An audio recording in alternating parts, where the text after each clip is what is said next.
I'm Tim, welcome to our channel and thanks for logging on. Today we're discussing the Tag Heuer Monza Chronograph. You can see this Tag Heuer Monza and purchase it on our website. Subscribe to our YouTube channel if you enjoy these videos, and please click on the card in the upper right hand corner of the screen at any time during this video to see our full listing for this watch with accessories included, high resolution images, and naturally complete pricing details. Now you can see on my wrist this watch has a remarkably fresh strap, such that it doesn't even pull naturally down and around the bend of my wrist. I'm not going to spoil the fun for the first owner, but having achieved something of a secure purchase on this watch, I can give you a good sense of its proportion and fit. Now my wrist is 16 centimeters in circumference, 6.3 inches, and the watch is 38 millimeters across the 9 o'clock to 3 o'clock measurement of the case, not including crown or chronograph pushers. In terms of thickness, it is a squat little thing, being approximately 13 millimeters thick. It actually looks thicker than it is just because it is so compact.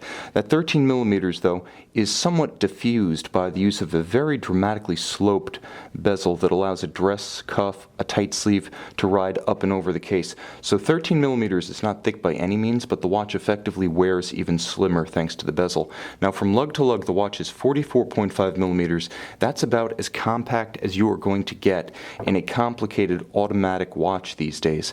It's beautifully proportioned. Now here's the thing, it doesn't look like the 1976 blackened brass case entry-level watch known as the Monza, the watch that we associate with Niki Lauda and his championship run from 1975.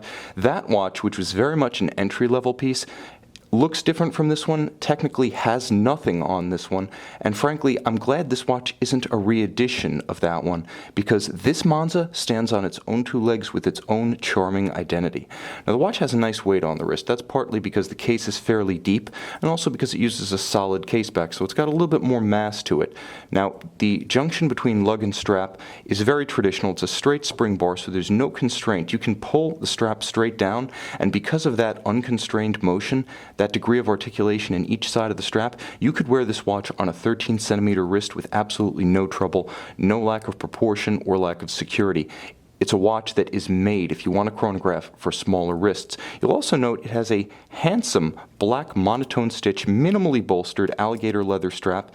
It has a twin trigger release clasp that actually features a hidden minder system, so excess strap tucks in under the clasp rather than requiring loop minders on the strap. You'll also note that the strap is effectively completely unbroken. It has no perforations for the pin of a conventional deployant, such that it won't become gouged and distended with time. So this will wear long and handsomely, again, because of that exceptional construction being designed both to hide excess strap and avoid puncturing or gouging the strap. So a clever clasp and a handsome case. You'll note differential finish. There is a beautiful brushed finish across the flanks of the case, horizontal striations of grain. There's polish on the hoods of the lugs as well as the faceted and rounded bezel. The watch recapitulates the basic cushion form of the old 1970s to early 80s Heuer Monza, but again, this one is very much its own watch. It glows brilliantly in the dark because it is fully luminescent, all hands including sub-registers, as well as the pips of the individual indices. This is a very readable watch in the dark. It's also important to note it features a discrete date window down at 4:30, a monotone disc so it blends in when you don't want to see it, but it's readily accessible when you do need that information. Now in this case, the chronograph is an automatic winding. We're using tag nomenclature here, caliber 17.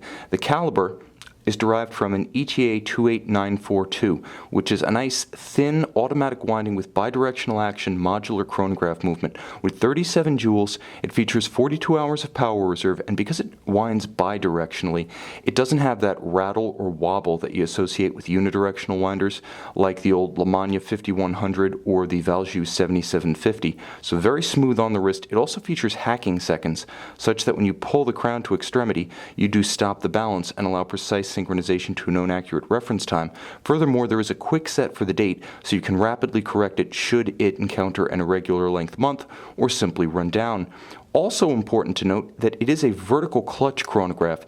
The module that endows the basic 2892 with chronograph capability, creating the 2894, uses that vertical clutch engagement, so you can see how the hand of the chronograph seconds starts very smooth, stops without stagger, resets precisely to 12, and because there's no lateral clutch to create additional wear and tear in the mechanism, you can simply leave it engaged if you prefer to have seconds, hours, and minutes all at center. If you don't like reading seconds off a sub-register, simply leave the chronograph running. With this architecture, there is no hazard.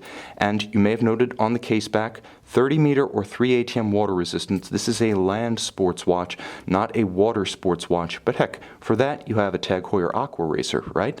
You can see and you can purchase this Tag Heuer Monza Chronograph on our website.